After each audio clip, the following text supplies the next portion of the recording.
श्री कृष्ण ने राधा को आखिर क्यों छोड़ दिया था अकेला? चलिए जानते हैं इस सच्चाई के बारे में। जब जब श्री कृष्ण का नाम लिया गया है, ऐसा कभी हुआ कि नहीं कि राधा जी का नाम ना लिया गया हो। श्री कृष्ण को अमूमन भक्त राधे कृष्ण कहकर ही पुकारते हैं, क्योंकि यह दो शब्द या दो नाम एक दूसरे के लिए ही बने हैं और इन्हें कोई अलग नहीं कर सकता। लेकिन तब क्या हुआ था जब श्री कृष्ण को राधा को छोड़कर जाना पड़ा? मंदिरों में केवल श्री कृष्ण की अकेले मूर्ति देखना कम पाया जाता है। अमूमन हम उनकी मूर्ति के साथ राधा की मूर्ति जरूर देखते हैं। आप स्वयं वृंदावन के किसी भी मंदिर में प्रवेश कर लीजिए, वहाँ आपको राधे कृष्ण की ही मूर्ति के दर्शन होंगे। कृष्ण से राधा को और राधा से कृष्ण को कोई जुदा नहीं कर सकता। यह एक गहरा रिश्ता है। लेकिन जब वास्तव में श्री कृष्ण अपनी प्रिय राधा को छोड़कर मथुरा चले गए थे, तब राधा का क्या हुआ था? कृष्ण के बिना उन्होंने अपना जीवन कैसे बिताया? क्या जीवन बिताया भी था या नहीं? यह सवाल काफ़ी गहरे हैं। लेकिन उससे भी गहराई में जाने के बाद इन सवालों का सही उत्तर सामने आया है। यह सभी जानते हैं कि श्री कृष्ण का बचपन वृंदावन की गलियों में बीता। नटखट नंदलाल अपनी लीलाओं से सभी को प्रसन्न करते, कुछ को परेशान भी करते। लेकिन श्री कृष्ण के साथ ही तो वृंदावन में खुशियां थी। बड़े होकर श्री कृष्ण ने अपनी बांसुरी की मधुर ध्वनि से अनेकों गोपियों का दिल जीता। लेकिन सबसे अधिक यदि कोई उनकी बांसुरी से मोहित होता तो वह थी राधा। परंतु राधा से कई अधिक स्वयं कृष्ण राधा के दीवाने थे। क्या आप जानते हैं कि राधा कृष्ण से उम्र में 5 वर्ष बड़ी थी? वे वृंदावन से कुछ दूर रेपल्ली नामक गांव में रहती थी। लेकिन रोजाना कृष्ण की मधुर बांसुरी की आवाज़ से खींची चली वृंदावन पहुंच जाती थी। कृष्ण भी राधा से मिलने जाते। जब भी कृष्ण बांसुरी बजाते तो सभी गोपियां उनके आसपास एकत्रित हो जाती। उस मधुर संगीत को सुनते हुए सभी को मग्न हो जाते थे और इसी का फायदा पाकर कई बार कृष्ण चुपके से वहां से निकल जाते और राधा से मिलने उनके गांव पहुंच जाते। लेकिन धीरे धीरे वह समय निकट आ रहा था जब कृष्ण को वृंदावन को छोड़ मथुरा जाना था। यह तब की बात थी जब कृष्ण के दुष्ट मामा कंस ने उन्हें और उनके भ्राता बलराम को मथुरा आमंत्रित किया। यह बात पूरी वृंदावन नगरी में फैल गई। सभी के भीतर एक डर पैदा हो गया, मानो उनकी अपनी कोई चीज उनसे दूर जाने वाली हो। वृंदावन में शोक का माहौल उत्पन्न हो गया। इधर कान्हा के घर में माँ यशोदा तो परेशान थी ही, लेकिन कृष्ण की गोपियां भी कुछ कम उदास नहीं थी। दोनों को लेने के लिए कंस द्वारा रथ भेजा गया, जिसके आते ही सभी ने उस रथ के आसपास घेरा बना लिया, यह सोचकर कि वे कृष्ण को जाने नहीं देंगे। उधर कृष्ण को राधा की चिंता सताने लगी। वे सोचने लगे कि जाने से पहले एक बार राधा से मिल लें। इसीलिए मौका पाते ही वे छिपकर वहां से निकल गए। फिर मिली उन्हें राधा, जिसे देखते ही वे कुछ कह न सके। राधा कृष्ण के इस मिलन की कहानी अद्भुत है। दोनों ना तो कुछ बोल रहे थे, ना कुछ महसूस कर रहे थे, बस चुप थे।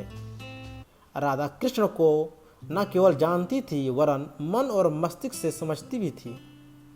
कृष्ण के मन में क्या चल रहा है वे पहले से ही भांप लेती। इसलिए शायद दोनों को उस समय कुछ भी बोलने की आवश्यकता नहीं पड़ी। अंततः कृष्ण राधा को अलविदा कहा वहां से लौट आए और आकर गोपियों को भी वृंदावन से उन्हें जाने की अनुमति देने के लिए मना लिया।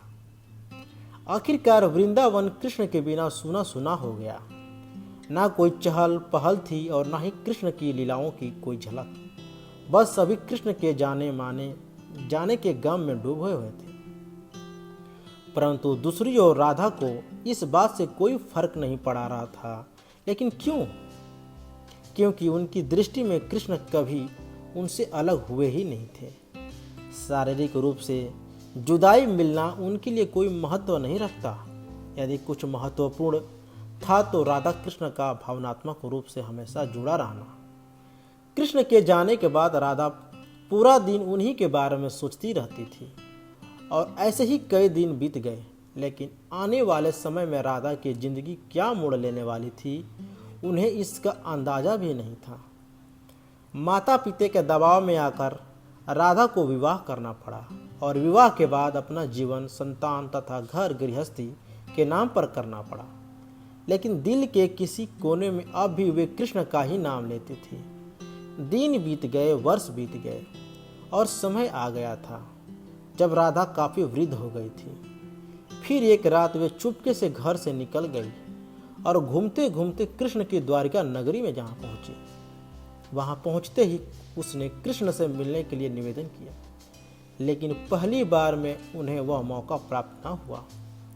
परंतु फिर आखिरकार उन्होंने काफ़ी सारे लोगों के बीच खड़े कृष्ण को खोज निकाला।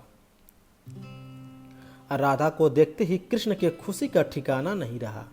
लेकिन तब ही दोनों में कोई वार्तालाप ना हुई, क्योंकि वह मानसिक संकेत अभी भी उपस्थित थे।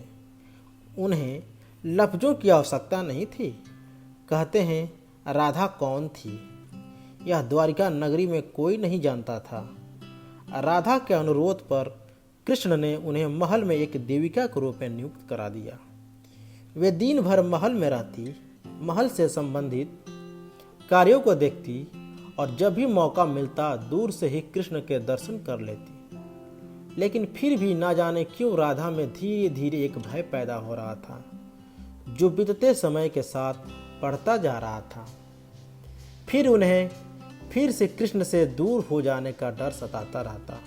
उनकी यह भावनाएं उन्हें कृष्ण के पास रहने न देती। साथ ही बढ़ती उम्र ने भी उन्हें कृष्ण से दूर चले जाने को मजबूर कर दिया। अंततः एक शाम वे महल से चुपके से निकल गई और ना जाने किस ओर चल पड़ी। वे नहीं जानती थी कि वे कहाँ जा रही है, आगे मार्ग पर क्या मिलेगा, बस चलती जा रही थी। और यह तमन्ना उत्पन्न होते ही कृष्ण उनके सामने आ गए। कृष्ण को अपने सामने देख राधा अति प्रसन्न हो गई। परंतु दूसरी ओर वह समय निकट था जब राधा प्राण त्याग कर दुनिया को अलविदा कहना चाहती थी। कृष्ण ने राधा से प्रश्न किया और कहा वे उनसे कुछ मांगे, लेकिन राधा ने मना कर दिया।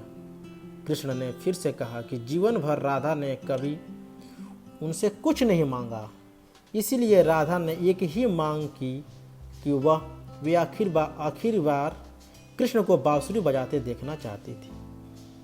कृष्ण ने बांसुरी ली और बेहद मधुर धुन में उसे बजाया।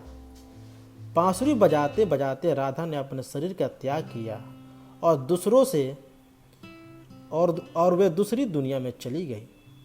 उनके जाते ही कृष्ण ने अपनी बांसुरी तोड़ दी और कोसों दूर फेंक दी। यही है कृष्ण और राधा की कहानी।